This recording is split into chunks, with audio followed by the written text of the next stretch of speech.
इस घाटी के दिल में, जहां कदम रखना भी किसी के बस का नहीं, एक ऐसा प्राणी रहता है जिसकी शक्ति और आतंक की कल्पना करना भी नामुमकिन है। कहा जाता है कि जब यह आकाश में उड़ता है तो पूरी हवा भी कांप उठती है। इसे वो घाटी का राक्षस कहा जाता है। यह गरुड़ किसी भी अन्य गरुड़ से कहीं अधिक खतरनाक है। कई सालों से यह इस भूमि का मालिक बन बैठा है। उसकी आंखों में सिर्फ लालच और भूख ही जलती रहती है। यह गरुड़ सबसे भयंकर शिकारी ओट है, जिसे देखकर सभी प्रजातियां डर से थरथर कांपती हैं। यह घाटी अब वीरान हो चुकी है, जहां एक भी आवाज सुनाई नहीं देती सिवाय इस गरुड़ की भयंकर चीख के। इसने अब तक जितनी भी प्रजातियों को देखा, वे सभी इसकी क्रूरता के सामने हार गए।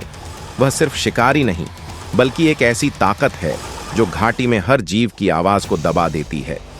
यह घाटी अब एक खौफनाक स्थान बन चुकी है, जहां कोई भी प्राणी इस गरुड़ के रास्ते में नहीं आता। लेकिन जैसा कि हमेशा होता है, किस्मत कभी कभी सबसे बड़े खतरों को भी चुनौती देती है। क्या कोई इस गरुड़ का सामना करने की हिम्मत करेगा? क्या कोई इस घाटी के राक्षस को परास्त करेगा?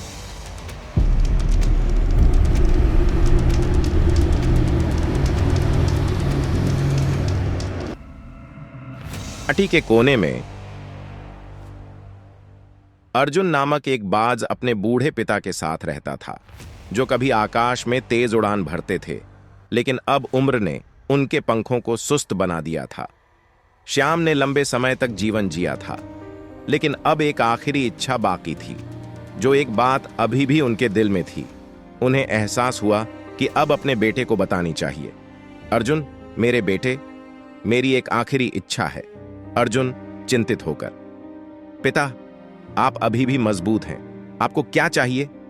श्याम दूर पहाड़ों की ओर इशारा करते हुए, घाटी के पार, पर्वतों के उस पार हमारे पूर्वजों की भूमि है।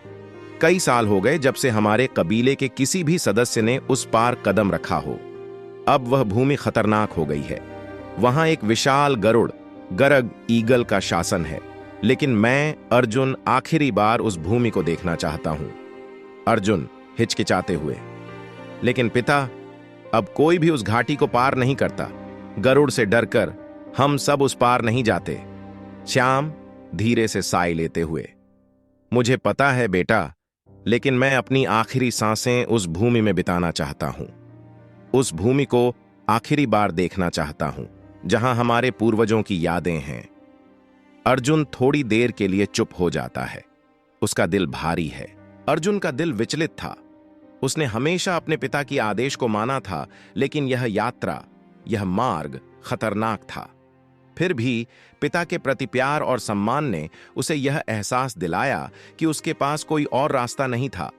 वह अपने पिता की आखिरी इच्छा पूरी करेगा, चाहे जो हो। अर्जुन अपने पिता श्याम को अपनी पीठ पर बैठाकर उड़ान भरता है। वे घाटी की तलहटी में उड़ते हुए नीचे से ऊंची पहाड़ियों की ओर बढ़ते हैं। घाटी अनंत दूर तक फैली हुई है।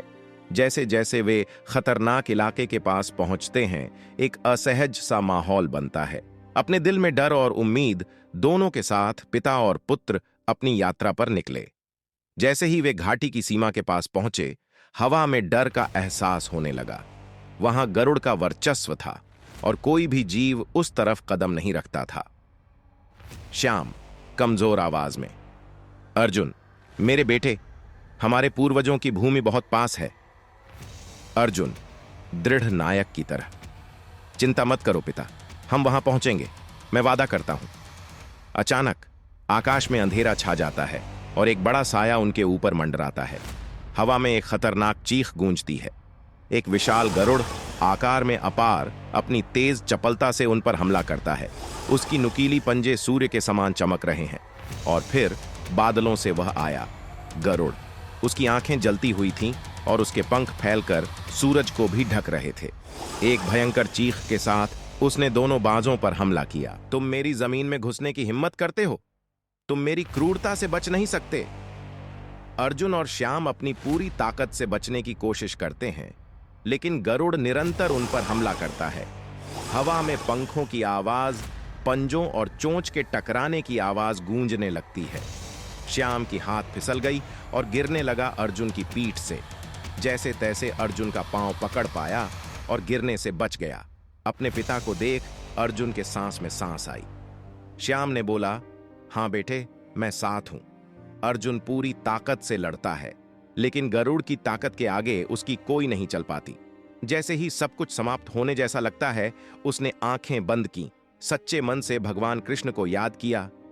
अर्जुन दीनता से पुकारते हुए, हे भगवान श्री कृष्ण, मेरी मदद करो, हमारी रक्षा करो। उसी क्षण में हवा में एक जादुई बदलाव आता है और एक तेज रोशनी आकाश को भर देती है। एक दिव्य आवाज आकाश से गूंजती है, शांति और शक्ति से परिपूर्ण। भगवान श्री कृष्ण दिव्य आवाज में, डरो मत अर्जुन, मैंने तुम्हारी पुकार सुनी है। रोशनी की एक आभा में भगवान श्री कृष्ण प्रकट होते हैं। उनका रूप दिव्य और शानदार होता है। गरुड़, जो अब तक हमला कर रहा था, अचानक रुक जाता है।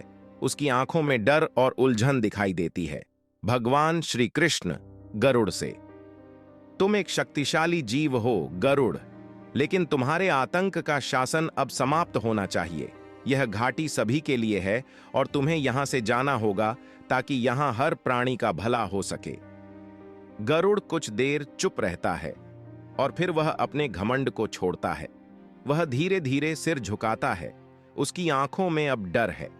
फिर वह एक आखिरी बार अर्जुन और श्याम की ओर देखता है और फिर उड़ जाता है, पर्वतों की ओर लौटता है। अर्जुन और श्याम घुटने टेक कर उनका आभार प्रकट करते हैं। भगवान श्री कृष्ण मुलायम और कृपालु स्वर में, जाओ अर्जुन, तुमने अपने पिता की इच्छा पूरी की। मेरा आशीर्वाद हमेशा तुम्हारे साथ रहेगा। मेरा आशीर्वाद उन सभी के साथ रहता है जो अपने माता पिता की सेवा करते हैं और बुढ़ापे में उनकी इच्छा पूर्ति के लिए प्रयास करते हैं। यह कहकर भगवान अदृश्य हो जाते हैं। अर्जुन ने अपने पिता की ओर देखा। उसकी आंखों में आभार के आंसू थे। अर्जुन धीरे से, पिता, हम सुरक्षित हैं, घाटी अब सुरक्षित है। गरुड़ चला गया। श्याम कमजोर होकर मुस्कुराते हुए, हम सच में धन्य हैं बेटा, तुमने मुझे सबसे बड़ी खुशी दी है। अर्जुन और श्याम घाटी के ऊपर उड़ते हुए अब शांति से घिरे हुए थे। आकाश अब साफ और शांत था और उनके सामने एक नई सुबह का स्वागत था। और इस तरह दोनों बाज घाटी को पार कर गए, न केवल साहस से, बल्कि प्रेम, विश्वास और सही रास्ते पर चलने के साहस से। घाटी अब सुरक्षित थी और बाजों की विरासत जीती रही। क्या आप भी अर्जुन की जगह होते तो अपने माता पिता की इच्छा पूरी करने के लिए यही कदम उठाते?